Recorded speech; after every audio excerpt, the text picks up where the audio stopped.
قليل. Okay. I hope that we saw typical, very important game for world qualification.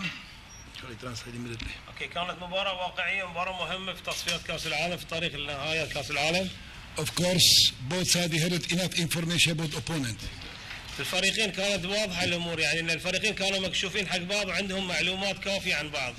We saw two different halves. شفنا شوطين مختلفين.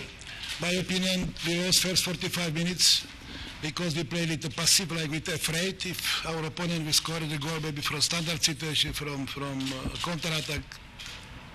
لعبنا الشوط الأولي بشكل مغاير عن الشوط الثاني. الشوط الأولي طبعا كان وضعنا يعني الفني كان مو بالمستوى المأمول اللي كنا نتوقعه. They start with three strikers, but it was not surprise for us because we were prepared for everything. But اوكي، طبعا هم لعبوا بثلاث مهاجمين. هذه الطريقه اللي انتهجها او الاسلوب اللي انتهجه المنتخب النيوزيلندي ما كان اسلوب يعني مجهول لنا، كنا عارفين انه ممكن يلعب عده يعني انماط او طرق.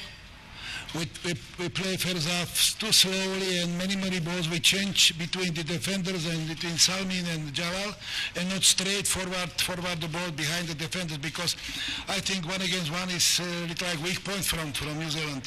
يقول الشوط الاولي طبعا كنا بطيئين جدا، وكانت معظم تمريراتنا خصوصا من صناع لعبنا محمود جلال ومحمد سالمين كانت كرات عرضيه وليست كرات طوليه اللي تختصر المسافه وتخليك تروح اتجاه المرمى. They wanted play. This is very positive moment, but with four defenders we had two players or one player more, five back. This players we had enough players in forward.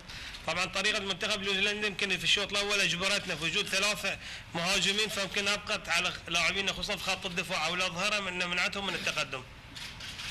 Between first and second, we spoke seriously about the situation, and on the second half came absolutely different Bahrain national team.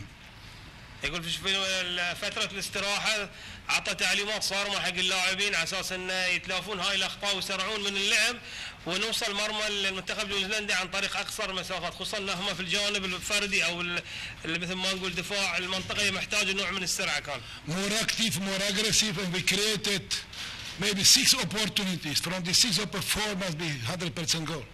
يقول طبعا في الشوط الثاني كان في تحول في مستوى المنتخب البحريني، قدرنا نسيطر، يمكن ضغطنا وخلقنا يمكن 6 فرص، منهم 4 فرص حقيقيه كانت ممكن ان تعطينا 3 نقاط.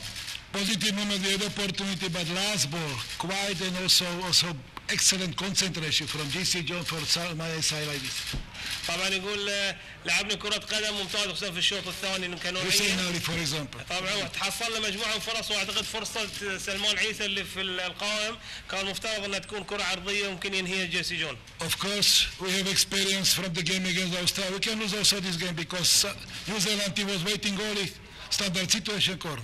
يقول طبعا لنا خبرات سابقه خصوصا في المباريات الحاسمه، يمكن اثناء مباراتنا لو نرجع بالذاكره مع المنتخب الاسترالي تلقينا هدف في اخر لحظات المباراه في الوقت اللي كنا مسيطرين فيه، وهذا الخوف طبعا احنا كنا ان يمكن قلنا باغتنا المنتخب من كره ثابته بهدف مباغت من الفريق النيوزيلندي. Game is over.